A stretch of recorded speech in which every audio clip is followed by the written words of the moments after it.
Good morning. This is the BLAINESWORLD podcast. They can be heard each week or found each week on Facebook, YouTube, and LinkedIn. You can also listen in on Spotify or Apple Podcasts, and you can get more information and listen to previous shows on our website, www.blainesworld.net. I'm your host, Blaine Greenfield, and here in my Zoom studio in lovely downtown Fairview, North Carolina. And each week we focus on positive news and information about people and organizations in both Western North Carolina and throughout the country. And to that end, it's my pleasure to introduce Flori Pate, co-founder of Dig Asheville and the nonprofit organization Food Connection, and also Marisha MacMorran, who is executive director of Food Connection. And folks, you can feel free to wave to all your fans and friends who are watching this. So if you're watching this, these are our two guests today.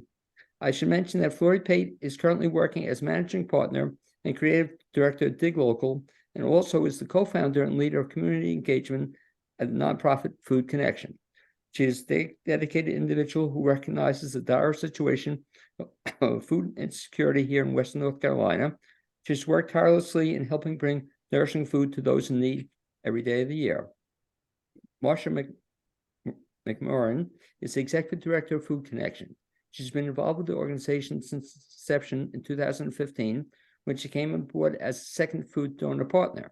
She has supported Food Connection throughout fundraising, volunteering in the field, and serving on the board of directors. And the question I typically ask the first time I meet somebody, Marisha, and this is the first time we've met, is as a child, you grew up where? As a child, I grew up in rural Pennsylvania. Okay, where in Pennsylvania? I grew up on the northeastern border where Pennsylvania and New York State meet, a little town called Athens. Most folks know the closest place as Binghamton, New York, or Ithaca, New York. And I was down a little further south. I was in Bucks County a lot of my adult life. Okay. Mm-hmm. So the question then I asked, when you were a young child growing up there, did you always know you wanted to be in a nonprofit organization helping thousands of people? Absolutely not. Growing up, I didn't even know what a nonprofit was, but I'm happy that you asked this question because I did not realize at this time that it would be so many years later that my heart would be called to serve in the capacity that I'm in now. When I was a child, we had a family restaurant, and as a part of the work that we did in the community on Thanksgiving and on Christmas, we worked with the local, I guess it's the Department of Social Services, would connect us with families who were in need at the holiday time. And before we would open our own presents or make our own Thanksgiving meal, we would all gather together as a family and make holiday meals for folks who were living in the rural areas around my hometown. And I remember probably around the age of 8 or 9 that my first memories really set in delivering these meals and visiting homes of seniors that didn't have electricity, or they may not even have flooring. The first time I ever entered a house where there was a dirt floor.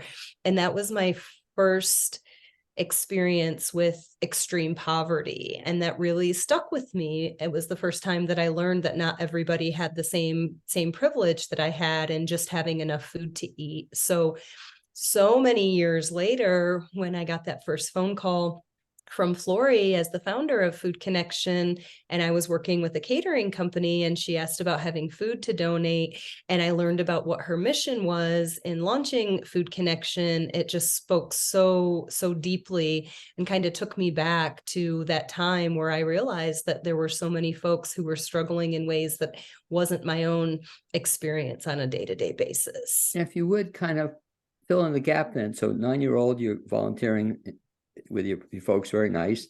Then you hook in with Flori, but in between, what was your background?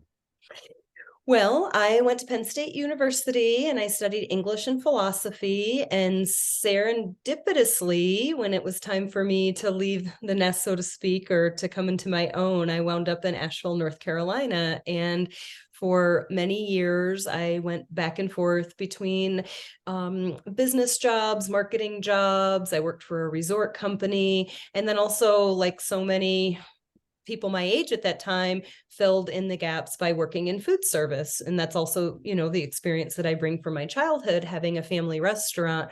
And so I witnessed a lot of food being thrown away. And then before coming to Food Connection full-time in this capacity, I worked for 7 years for a local catering company, Celine and Company, and we did a lot of events. And until meeting Flori and the launch of Food Connection, we didn't have a sustainable outlet for our surplus food when we were finished with events. And so what happened? That you got all of a sudden you're working, and then you get a call from Flori out of the dark, or how'd that come about? Yeah, so as you had mentioned that that she's a managing partner of Dig Local, and she had contacted Celine and Company to talk about marketing and advertising opportunities, and the business had just changed hands, and we were figuring out what was next for us, and it wasn't the right time.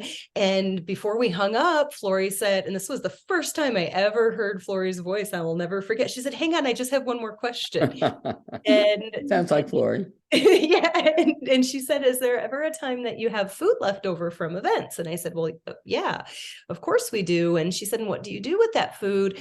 And I said, we always encourage staff to take it home to help feed their families, but sometimes there's too much and it goes, we have to throw it away. And Flori said, "Well, what if there was an organization that would come and get that food and it could help feed our neighbors in need?" And this is very relevant, so pay attention. I said, "Oh no, we can't do that because it's liability. If we were to donate that food and somebody were to get sick, we could get in trouble. So you're not allowed to do that." And Flori said, "But wait, there's actually this thing called the Bill Emerson Good Samaritan Food Donation Act, which provides liability protection for businesses donating surplus food to a nonprofit that if somebody were to get sick, you wouldn't be held liable." And I was like, "Okay, sign us up." And then Kim Lloyd, who's the owner of Celine and Company, I talked with her, and it was a no-brainer. It was a yes, yes, yes. Not just are we willing, but we are thrilled and ecstatic to have a sustainable outlet that's helping our community. Yes, nobody wants to throw away that amazing, delicious food that we have spent, days and hours working on making. So that was and I like how you say it, because even listening to this, it sounds like no-brainer. How could you object to doing this, especially after Flori's done the research? And let me tie back into Flori then a little bit. Flori, you and I have talked before on the radio, but now again, for the folks who don't know you, your background, the same thing too. As a child, you grew up where again? I grew up in Marietta, Georgia, so just a few miles north of Atlanta. And as a child, were you always into volunteerism and doing kind of good stuff for the community? I was involved in my church, and we would do, service projects, but I was more just dreamy and all about art. That was my jam, was creating art. And that was really my background. And what I've done early on in my career is branding, like logos and marketing. And that's when my husband and I started the Dig Local Asheville app to promote locally owned businesses around the area. And so we launched that in 2014. And so we were meeting with all sorts of restaurants around Asheville, and the momentum was great. We were really excited. And then we were meeting with Pax Tavern. They were already a member of Dig Local, and we were just checking in on how they were liking their experience. And they said, "Oh, we love it, but we have a problem. We've got a private event space upstairs called the Century Room, and we have all these parties scheduled for the holidays, which means we're going to be throwing away so much food. What can Dig Local do about it?" And it was such a strange question, but it was also one that, looking back, I think that I was supposed to hear that, but I just still didn't know what to do. I was just kind of thinking about it a lot. And actually, I couldn't unhear what she said, because it's very obvious in Asheville that there are a lot of people that travel here for the food scene, and we have amazing chefs and amazing culinary scene, but in the shadows lurks a whole different story where people are struggling. And yes, our neighbors who live on the streets, they are definitely struggling, but we're also knowing that like working families and seniors that maybe you don't necessarily think would be struggling are struggling. So we got to work trying to figure out a solution. And early on, we were working with AVL Ride, the local taxi company. And when a restaurant or caterer would have food, they would send a text and we would send a taxi to pick up that food and then take it directly to one of our nonprofit partners. So that's how we started early on. And fast forward to 2023, and we have literally rescued and delivered over 500,000 meals. And I still marvel at that number, because I remember when we reached the 1,000 meal milestone. Like, let's keep going, let's do this. And one thing that I love to talk about too, Blaine, and I'm sure I've talked to you about this before, is the quality of food that we're rescuing is so amazingly good. Sometimes I have to Google what it is. I'm like, what is a cha-cha-cha or whatever? It sounds so fancy because I don't even know what it is. But I mean, we picked up from the Grove Park Inn a few days ago, and they text us and it's like, pick up ready, flank steak, corn salad, crab cakes, asparagus, chicken fajitas, grilled salmon. And it's just, it goes on and on. So it's not, we're not moving around instant potatoes and, the hot dogs, although, I mean, we'll, if that's needed, but anyway, it's some of Asheville's best chefs making the best food that was once sitting up in the trash is now going to our neighbors. The bad thing about the show, though, Flori, as we're speaking, is I'm getting hungry as you're talking about it. I always get hungry when I talk about Stay hungry. Exactly. But let me just finish up hungry with Dig Local, and we'll spend the rest of the show talking about Food Connection. Sure. You mentioned you did start Dig Local with your husband. What year did you start it? Well, it was interesting. We started it not because we'd always wanted to run our own business. We have marketing backgrounds, but we started it because we were both working for corporate America and happened that was right. to lose our jobs. Both of us got laid off within 24 hours of each other. And, Asheville's a pricey place to live, and there's not a whole lot of ad agencies here, so not a whole lot of jobs. So after looking for jobs and everything, we decided that we would need to start our own business. And through a turn of events, a startup weekend competition, all this stuff is how Dig Local was birthed. And again, I think that's so weird that part of the journey, if I was standing on a cliff and someone said, you can keep making your nice paycheck that comes from corporate America and doing your design work, and your husband can too, or you can fall off the cliff for a while and, start something new and spend a ton of money on development. And then it might even launch something that does good for the world and feed people. At the time, I think I might've been like, I'll stay over here with my steady paycheck, but it wasn't meant to be. And I think about that a lot with going through adversities, which I know that we all do on different levels and everything. But I know looking back that we were supposed to go through all of that, the hard stuff. And for the benefit of the folks who don't know what Dig Local is, if you could just kind of explain what it is and how do people find out about it? Sure. So if you're in the Asheville area or you're traveling to the Asheville area, I know Blaine has listeners from all over, but you can go to diglocal.com and you can see our platform on desktop. And then if you're on your phone, you can download the app in the App Store or on Google Play. And it shows you everything that's going on in Asheville.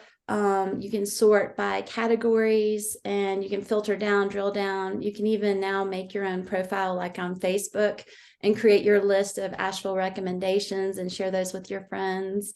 So it's a good way to see what's out there, reminds you of places maybe you haven't been in a while, and then to figure out your plans if you're going out on the town to support specifically local businesses. I should know this, Flori, but if a local business wants to get on Dig Local or not so much even a business, but even entertainment venues and stuff that's happening, how do they do that? They should send me an email. I've got multiple email addresses, but for that, it's just Flori, Flori at diglocal.com. Okay. And then they can get on the listing of what other people say? Yeah, they can call us and we're happy to meet with them and show them how we can promote them to our I think it's 47,000 social media followers, and we get about 150 impressions a month. of people looking and seeking authentic Asheville experiences. Now, how often does that get updated or changed in terms of posting stuff? Daily. Is it really? Yes, it's getting updated all the time. Okay. And so the first step then you mentioned, if somebody wants to get into this, just download the app and then they're in business. Check out the app, and then also if someone doesn't have a business but they've got feedback for us about our platform, they can email me also. Okay. And they can also, that's the app. Can they also do this on their PCs as well, their computers? Yep, they can go to diglocal.com on the desktop. So it's all the same content, it's just laid out in a different form. Okay. And so if anybody's listening, you want to find out about Dig Local, best bet is go to that website, diglocal.com, and go from there. Yep. Okay.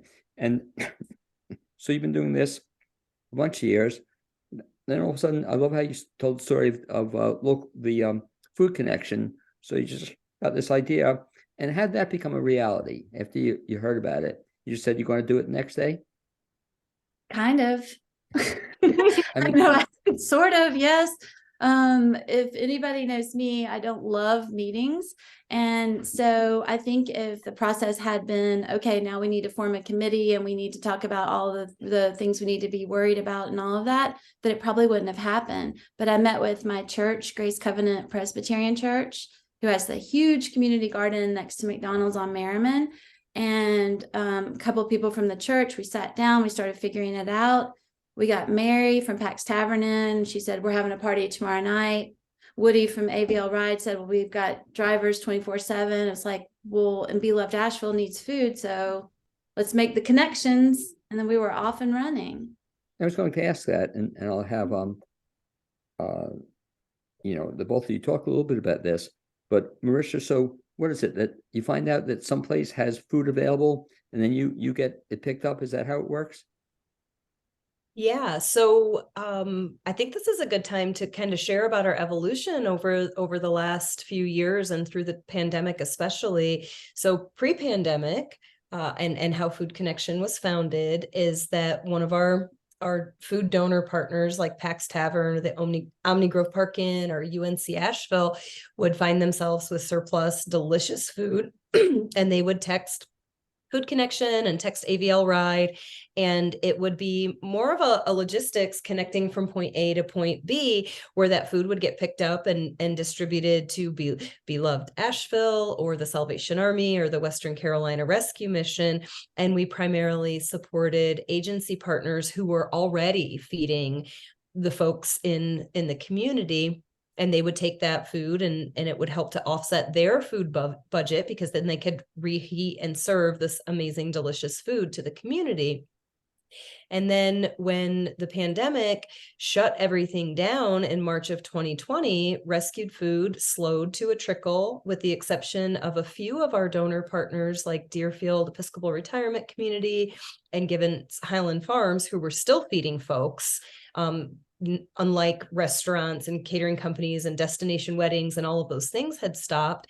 And we had a moment that we didn't know what we were going to do. And then Flori had a brilliant idea. Flori, share this pivotal. I know that the pandemic pivot is sometimes an overused term, but this pivotal moment in Food Connection, because it's not just how we got through the hardest time as an organization and also supporting our community at the greatest time of need and so much uncertainty, but how it shaped our growth and our future. So Flori, tell us about that, about what happened. So, I mean, honestly, y'all, if you just pause and think about where we were exactly 3 years ago, this very moment, I mean, it was terrifying, really. I mean, it was just, and our phone was ringing off the hook with people that were used to getting our food, and there was no food to rescue.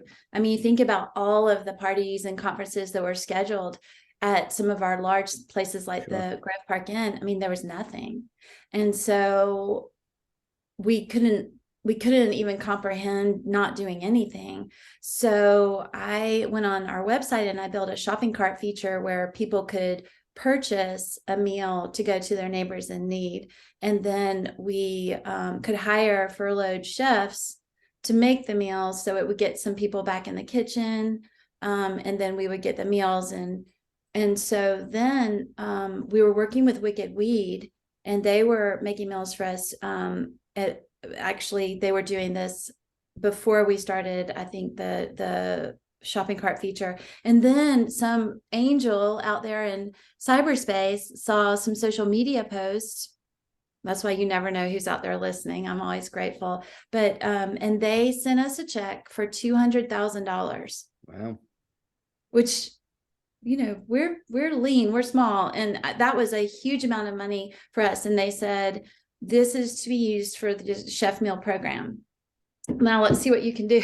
And so it was an amazing gift at just the right time. And we specifically started working with Wicked Weed, the Funkatorium. They were cranking out so many meals, and we worked in partnership with the YMCA and their big box truck delivery service. And we were moving about 5,000 freshly prepared meals a week to people in need, and doing drive-throughs and drive-throughs for industry workers who'd lost their jobs, drive-throughs in Swannanoa, and part of the Buncombe County that's kind of a food desert. I mean, it really just came at the perfect time for us. And it was interesting how the community came together.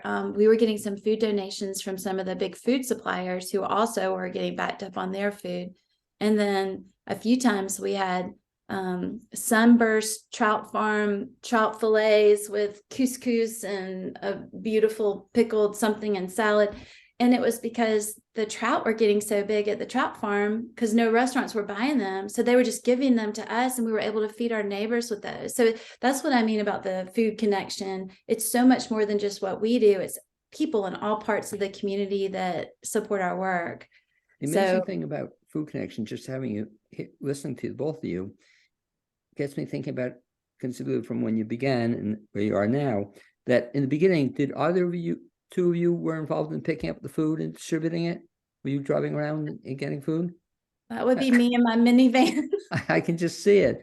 That was me in my minivan for a lot of the food. Yes. And now we have awesome volunteers. Doesn't that sound like a great country western song, Marisha? Me and my minivan. You know, me and my minivan all over Buncombe County. I too, Blaine, in the very beginning, as AVL Ride was able to do some deliveries in the very beginning, that was also an expense for Food Connection. So when I was with Celine and Company and there was food to be distributed, I thought, this is on my way home. I can take this food right there. And oftentimes my son was in kindergarten at the time, which also was not far from Beloved. So oftentimes I would load the food up, run and pick him up first so that he could go and distribute that food with me. And that became such a meaningful experience for him, like I had at a young age, with connecting with our neighbors in need. And now he is 12 years old in 6th grade, and he loves to be on our mobile meals truck and sharing meals. Still helps. He still helps. Now sometimes it's more like going to work with mom, and he'll gripe about it because he doesn't want to do that. But once he's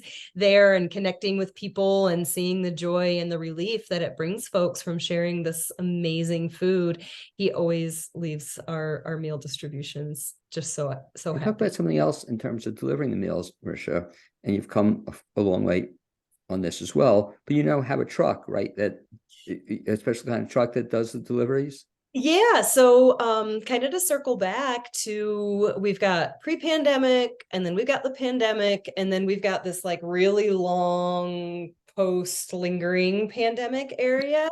But what happened in May of 2021, almost 2 years ago to the date, is something happened and folks started getting vaccinated and businesses started reopening, and there was surplus food again. And the money to buy the chef meals was starting to run out. And as an organization, with the board of directors and the staff, and we had a decision to make. Do we want to continue to source funds and raise money to buy chef meals, or do we want to go back to the way things were? And in essence, we thought, well, Food Connection is reduce waste, ease hunger. So we really want to get back to our roots of reducing waste. And as time would tell, the chefs got back to work. So they really didn't have, their capacity to make meals for us started to decrease. And so we're like, all right, we'll just like go back, like this whole pandemic never happened. And that was kind of our plan for a moment. But the reality of our day-to-day work is almost every day we were having to then make phone calls to the communities that we were serving with these individual meals. Out in Leicester, through the Leicester Community Center was a big one, and saying, we can't bring you meals this week and we might not be able to bring them to you anymore. And that didn't sit well with any of our team. I mean, there were tears because here's what happened. And this is, I think, one of the most critical learning moments for Food Connection. And Flori, speak up to interrupt or to interject into this, is it taking what we knew to a different level of understanding about where community need really is. So we have a lot of folks in our community who experience food insecurity. And in our original model, our assistance and help in supplying the agency partners, and just to name a few, the Western Carolina Rescue Mission, the Salvation Army, the Veterans Restoration Quarters and Transformation Village, Haywood Street Respite, Loving Food Resources, 12 Baskets, the Black Mountain Home for Children and Families, Trinity Place, while it was still running, giving food to these agency partners who were serving the community. Such an amazing model, and it helped so many people. But through our chef meal program, we really realized the great need for individual nutritious meals connected directly to folks where they are, folks that fall through the gaps. Oftentimes, they may not qualify for food assistance. They might not have a vehicle to get from their community to one of these places that I just named, the open tables and the welcome tables, to get meals. And also the working families that at the end of a 10-hour shift, they're picking their kids up, not from school, but from an after school program at 6 o'clock at night. Those families aren't likely turning to find a place that they can go get a hot meal. They're oftentimes going without or settling for fast food or convenience foods that aren't nutritious. And we couldn't ignore that really deep learning that took place through the chef meal program. And at the same time, the volume of food to be able to be rescued was so great that we realized that what we could do is take this food in these huge hotel pans. Sometimes one of the conference centers that we rescue food from, they have 2,000 people on their campus for their summer programming and different things. And so we go out there and we rescue food 1,000 pounds at a time. I mean, that's a lot of 1,000 pounds is more than fits in Flori's minivan. And we do that on Monday, and we fill up all these agency refrigerators. And then Wednesday, the food is there again, and there's so much to be shared.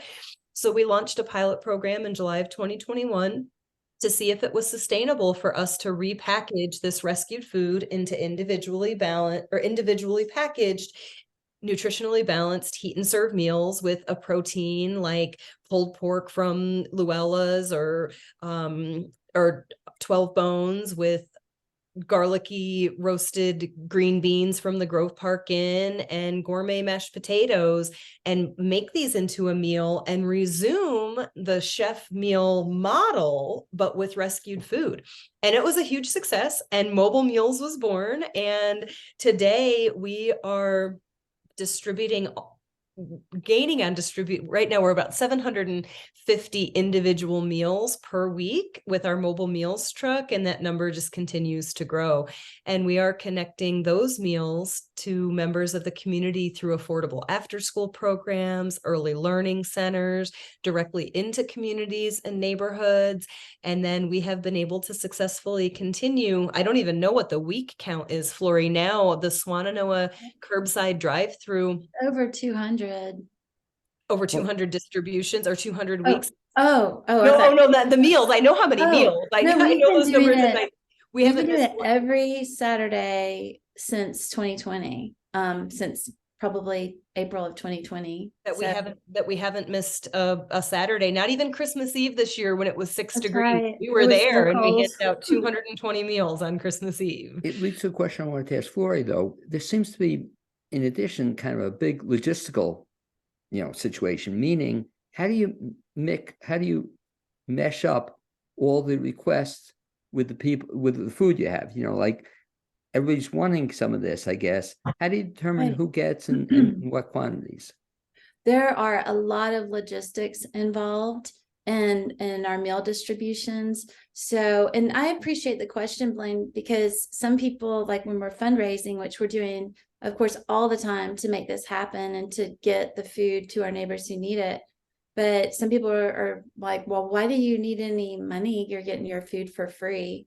And then it's like peek behind the scenes and imagine that 3 days a week there's food from UNC Asheville, and then maybe all of a sudden, nobody really liked the spinach lasagna, so there's multiple trays of that, and then we would normally take it over here, but this place got a delivery yesterday from Ridgecrest, and then we can't forget because we're going to be doing meals at this after school program, and then the phone rang again, it's a new donor that they need to be onboarded, and there's somebody that has food over here. And for a long time, I mean, we didn't have our own cold storage, but now with our mobile meals, we do. But there are so many logistics involved. And also remember, we're dealing with highly perishable food. So we have to move it fast. And there are spreadsheets, there's tracking documents, there's a mobile meals manager that's figuring out what a delicious meal would be. And that he came to us from opening the kitchen at Sierra Nevada. He worked for Biltmore in charge of the whole food and beverage for years. So he is not going to serve spaghetti with zucchini side or something that wouldn't go. Like it's all going to be like a proper meal. So he's figuring out what the meals are going to be. And so we have a volunteer coordinator. And so there's so many logistics involved. And we have our drive-throughs in Swannanoa that anybody can come to. We also do no questions asked on that. So there's, nobody has to prove that they really need a meal. If they show up, then they get one. But I did want to mention really quick when we're talking about mobile meals, as an artist, I just want to show your audience, this is our mobile meals truck, but I know that we can't, but I would encourage everybody to go to food-connection.org to see our mobile meals truck, because it is something to behold. And we are so grateful to Quility Insurance and Wicked Weed and the Walnut Cove Members Association for helping us purchase this truck, plus individual donors that contributed. But imagine this. It's we like bright colors. It's a very brightly colored vehicle. And it has type on it that says all are welcome in Spanish and English. And it is full of refrigerators inside, so we can wheel up, rescue the food, and then we can wheel right up into a neighborhood or after school program or our drive-through. We open up our serving window, so it's a full-on food truck. And we have lights, we play music. And then we have a menu board where families can come up and say, I'd like 3 vegetarian meals and, 1 of the grilled salmon and 1 of the pork sliders. And so it gives people a choice. And we really do look at it like food is a celebration. And there's nothing sad about coming to the mobile meals truck. In fact, it's the opposite. Well, and that leads into a question I wanted to ask you both, in terms of if anybody's listening or watching this and they want to get involved with Food Connection. Do you work with volunteers or do you take volunteers? We do. We do. So if anybody is interested in volunteering, we utilize volunteers to hand out the meals, and we also use volunteers to assemble meals. We just got our very first brick and mortar space. It's in Malvern Hills neighborhood in West Asheville at St. George's Episcopal Church. So volunteers can meet us there and actually take the large hotel pans of food, repack it into the individual meals, seal it, label it for our distribution. And that's a really rewarding and fun experience. If somebody wants to volunteer, what do they do if they want to volunteer? volunteer? They send an email to our beloved Lacey. She's our volunteer coordinator, and it's hello@food-connection.org. Okay, and she'll put them to work? Oh, yes. Oh, yes. And we have a really high retention rate with our volunteers because they find it so rewarding. And some people even get a little bit territorial over their slotted time. So Yeah, if I also could add in there, this is also unique to Food Connection as well, is that now, given our space and our mobile meals truck, it's really our first time that we're able to bring on youth volunteers. And that's really exciting for us. As I've mentioned, that my son loves to come and pack meals and hand them out on the truck as well. That we are really open to, we have a homeschool group that's starting to come to volunteer with us as well. We know that there are other youth programs that have priorities to do service-based, community service work. And then also a lot of seniors in juniors and seniors in high school are building their appeal to their colleges, and some of them are even required for volunteer hours. So we do also have youth-friendly volunteer opportunities, and we're really proud about that. And again, Flori, if you could mention two things. That one email address you mentioned, if somebody's interested, who would they contact again? hello@food-connection.org.